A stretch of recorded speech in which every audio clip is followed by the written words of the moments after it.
tantaraiko aminao. Tantaraiko aminao. Fandaharana andrenesanao fitsoroana vavolombelona sy fampahirezana iarahanao amin'ny namana Richard Andrianjatovo. Arahinao isan'andro eto amin'ny Hope Fair Radio. Tantaraiko aminao.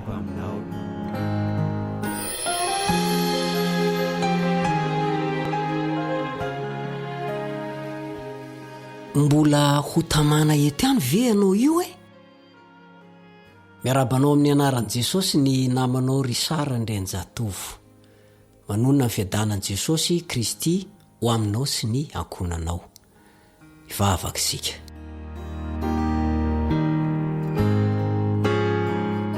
Raha eo mankasitraka amin'ny fiarovanao sy ny fitantananao nandritra ny andro maromaro iny. Fa afaka miona amin'ity namako ity indray ny tenako. Mamela ny eloko, mamela ny heliny. Ta io izay mba hahita soa ao anatin'ny fifampitiniana amin'ity anio ity. Aroka mba mifananao no anovanay, anomenay ny fahazavan-tsaina. Amin'ny anaran'i Jesosy no angatana izany miaraka amin'ny famelana ny helokay. Amen.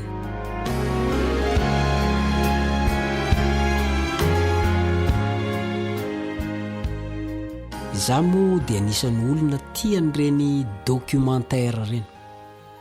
Raha vao film documentaire tsy miala mihitsy aho. Rehefa tsy meno vaovao aho, rehefa tsy meno baiboly aho dia ny film documentaire ireny no tena tiako. Asa raha fantatrao fa latsaky ny 70 degré Celsius no hafanana eny amin'ny ambony atao hoe atmosfera. Raha 12 degré Celsius kosa no hafanana antonony eto amin'ity tany misy antsika ity. Noho ny fisiany gaz à effet de serre na GS no mahatonga an'izany, ary izy no mitazona ny hafanana manodidina ny tany. Izy io dia gaz voajanahary eny amin'ny rivotra, mitana ny ampahan'ny hafanana tsy antefa mivantana aty ambonin'ny tany. Mandefa ny tarany manko ny masoandro ary manafana ny tany sy ny ranomasombe zany dia miverina ho any amin'ny atmosfera indray zany hafanana zany avy eo ka lasa rayon infrarouge. Ka raha sanatria tsy misy azy io sika dia tsy ho tantintsika mihitsy zany ny tara-masoandro eto, fa may eto sika menakavy. Eo indrindra ny miditra ilay gaz à effet de serre mba hitana ilay hafanana manodidina ny tany. Fa raha tsy zany dia ho lasa hivaingana ihany koa tsika. Ilainy mananaina rehetra eto zany fisiny zany gaz zany. Fa rehefa tsy misy azy mantsy dia ohatra ny 12 degré Celsius ka hatramin'ny 12 degré Celsius ny hafanana antonony antonony resaka eto dia hivadika ho bolongan gilasy ny tany misy antsika ary faty mianakavy eto sika. Voajanahary zany izy io. Na dia tokony eo aza zany firindrana sy fandanjana ara-boajanahary zany dia mitombo ny hafanany tany fa tsy voatazona araka ny tokony izy tsony. Miova ny toetrandro ary lasa mihamafana be. Dia izany mahatonga nyreny fisehoan-javatra tsy ampozintsika reny. Zany mahatonga nyreny fikorotanana tsy karitra reny. Ohatra hoe ny rano ritra, mitritritra sy maina ary makina ny tany. Miakatra be izay tsy izy ny hafanana. Dia milofika ny zavamaniry, maty mihitsy aza. Ny zavamananaina rehetra misy no voakorontana. Tsy velona intsony araka ny tokony izy. Etsy andaniny iray anefany dia be lavitra ary matetika tsy araka ny tokony izy ny rotsakorana. Lasa manimba mamotika zay vitandray ary zany rotsakorana zany. Ny tany antenainao mba mokatra, na dia misy orana sy ampy aza, dia mamokatra sakafo tsy ampy otrikaina intsony. Fa inona no mahatonga an'izany rehetrarehetra zany sy ny fihafanan'ny toetrandro? Ny fiakaran'ny gaz à effet de serre vokatry ny doro ala, fa tsy ilay voajanahary tsony. Ny fipoahan'ny volkano, ny fitombon'ny mponina eto an-tany, ny fiampiasana ny solika toy ny gazoil, ny fampiasana ny essence ary ny fampiasana ny gazy. Ireo no antony mahatonga azy. Ny zavaboary dia mampifandanja ny famokarana izany gazy izany. Zava-dehibe ny fisiany izany fifandanjana izany satria troy ny zavamaniry ny gaz carbonika mety hanimba. etsy an-daniny kosa ny olombelona dia manakorotana izay firindrana voajanahary izay amin'ny alalan'ny famoronany gaz à effet de serre fanampiny indray mba hanorenana tanàn-dehibe mamorona lalana ifamoivoizana dia tapahany sy aripany ny ala sy ny zava-maniry nataon'Andriamanitra hifoka ny rivotra maloto ka amadika izany ho rivotra madio indray. Eo koa ny setroka avoaka ny milina maro samihafa vokatry ny fandrosoana manimba. Mety agaganao ve raha ilaza hoe isika sy ny biby dia mamoaka gazy amin'ny alalan'ny fofinaintsika io miampy ny rano mietona. Eo koa ny fivakisan'ny sambo lehibe mitondra solika sy ireo zavatra ara-tsimika eny amin'ny ranomasina izay manimba sy mamono ny alga. Ny alga moa le zava-maniry eny anaty ranomasina zany. Ireo dia mamadika ny 500% ny gaz karbonika eto tany ho lasa oksizena ka lasa tafidina ambany dia ambany ny salanisan-jato ny oksizena avoaka ny ranomasina. Ary vokatry ny fandrosoana moa dia vao maika miabetsaka zany entona zany amin'ny alalan'ny famokarana ara-industrialy. Ko rehefa mitombo anefa ny gaz à effet de serre dia mitombo ny hafanana izay manakorotana ny klimatsika. Tsy vitan'ny natiora intsony ny mifoka ilay entona mihoatra. Lasa miangona eny amin'ny rivotra zany ka mitana ny ampahan'ny hafanana eto amintsika.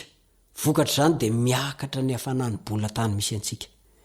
Vokatra tsy azo ivalozana avy amin'izany fikorotanana zany ny fiakarany aingana be mahatratra indroy eny tato anatin'ny 50 taona tato ato zay. Any ka mitsonika ny ranomanitry. Miamarefo ny tendro ny bola tany anankiroa. Mampafana sy mampiakatra ny avy ny ranomasina sy ny ranomasimbe zany. Tsy magaga raha maro ny nosy atahorana ho fefika hanjavona afaka taona vitsivitsy. Mikorotana ny fizaran-taona sy ny fiainan'ny voary rehetra. Mitombo izay tsy izy mihamafy ireo fisehon-javatra ara-toetrandro mahery vaika. Varatra mampiorokoditra. Rivo-doza tsy ampozina. Tadio mahery vaika mampitola gaga. Orambe mivatravatra tsy araka ny tokony ho izy. Ka mba ampijanonana n'izany fikorotana ny toetrandro eto amin'ny planetantsika zany dia maika ny tsy maintsy ampianana ny famokarantsika entona fanampiny intsony. Araka ny fijeriny manam-pahaizana nefa dia tsy janona intsony io fiakaran'ny hafanany-tany io satria dila loatra ny fanombantsika ary vokatry ny fandrosoana miopampana dia tsy voafehy zany fahasimbana zany. Arakaraka ny voan'ny entona manimba no amafy ny fiakaran'ny hafanana sy ny fahasimbany tany. Ary na dia ny fiakaran'ny hafanana io ho tsipika ray monja aza dia tena atahorana amin'ireo asan'ny tanantsika rehetra ka na dia ny fambolena izay natao hamelomantsika tena aza dia afaka ivadika mono antsika amin'ny fomba maro. Miakatra be mihitsy ny hafanana ary ny ranomasina no tena mitana ny lohany amin'izany. Tsy hitantin'ireo antitra sy marefo zany hafanana zany ka mahatonga ny fahafatesan'ny Eoropeanina maro amin'ny fotoanany hafanana be miopampana. Dia lasa ny saiko fa maro amintsika ny mbola tamana eto. Tsy mieritreritra no mandrakizay ny akory. Matorotoro, midororororo. Raha vao resaka famonjem-panahy ny resaka. Tsy miraika raha vao resaka ara-panahy minimangina ireo mba malala ny fahamarinana. Tazoniny ho azy re zany fahamarinana zany fa velany ho faty no manodidina. Tsy mba milaza teny fanantenana ho an'ny rehefa kivy sy mitanondrika izy ka tsy mahita izay lalako mbany intsony. Firaisana tsy kombakomba amin'ny Satana ny fahanginanao. Zay mba samy resaka aza dia pepona indray. Kanefa ty fonenantsika ty dia tsy atsara intsony matoa ny laza ny fiovan'ny toetrandro ho isan'ny famantarana ny fiaviany i Kristy. Ahoana moa mahatonga iresaka hoe tsy atsara intsony? Andro ny fitiavan-tena sy fitiavam-bola zao androntsika zao. Ka izay rehetra ahitam-bola sy havelomana dia atao avokoa na dia animba no avy ny ty bola tanitsika ty aza. Namako, dia mbola atory ihany ve? Mbola hieritreritra ve ianao fa mbola hiatsara ty tany misy antsika ty? Tsia. Mbola hitombo ny fahasimbana ary tsy janona mihitsy ny fanimbana. Ho sarotra ny fanarenana izay tandrevaka sy tsy firarahiana tamin'ny lasa zay. Ny entona dia tsara sy mahafinaritra aza dia tsy maintsy hiafara ny fahasombana sy faharavana ary fahafatesana ihany. Koa aza tamany etontsony efa nanomana toerana tsara lavitra noho izao hitanao izao Jesosy. Mety manana fiainana mahafinaritra angambanao izay maheno ny teniko amin'izao fotoana izao. Tsy mijaly ara-bola. Manana mpanampy be dia be. Maniraka fotsiny dia tonga eo am-pandriana na eo amin'ny salon na eo amin'ny latabatra ny sakafo. Tsy mba mivaky loha amin'izay fanorenana atao. Kanefa izao ny tsarovy. Mbola misy tsara lavitra noho izao hitanao izao.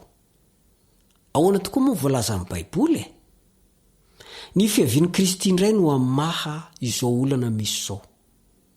Tsy niezaka ataon'ny olombelona voafetra sy mety maty akory.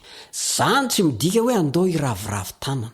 Tsia, ny kristianina indrindra no tokony hiaro ny tontolo iainana. Tsy mpanimba ny tontolo iainana. Jesosy dia nanome fanantenana. Aza malahelo ny fonareo, minoana Andriamanitra ary minoa ahy koa. Ao an-trano raiko misy fitoerana maro. Ratsy izany dia efa nilaza taminareo fa andeha amboatra fitoerana ho anareo aho.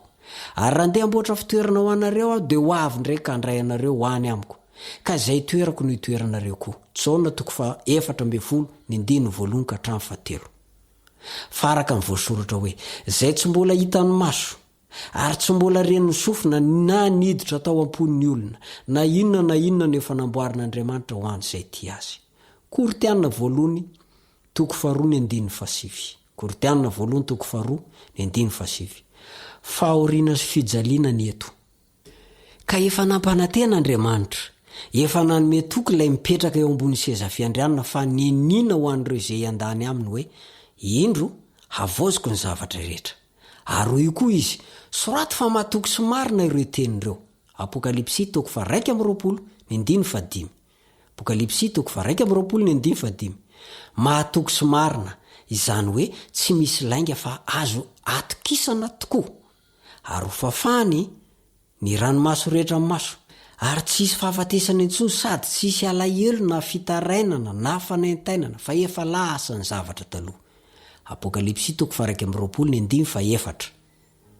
Apokalipsy 1:2-7. Movie tsy mba maniry toerana mahafinaritra toy izany ve ianao? Toeram-pahasambarana dia nenio ary mbola tsy tara. Andeha napakevitra ny andany amin'i Jesosy. Tsy hanimba tontolo iainana, hikarakara tontolo iainana, dia asa ho azy andova izany paradisa nampanantena ainy izany. Amen. Ny namanao Risara Andrianjatovo mamenao fotoana indray amin'ny manaraka. Veloma tompoko.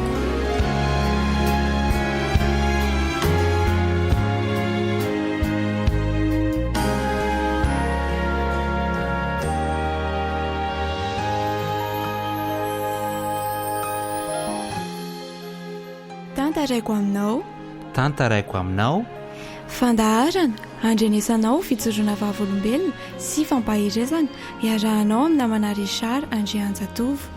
Arahinao isan'andro eto amin'ny Hope Radio. Tantaraiko aminao.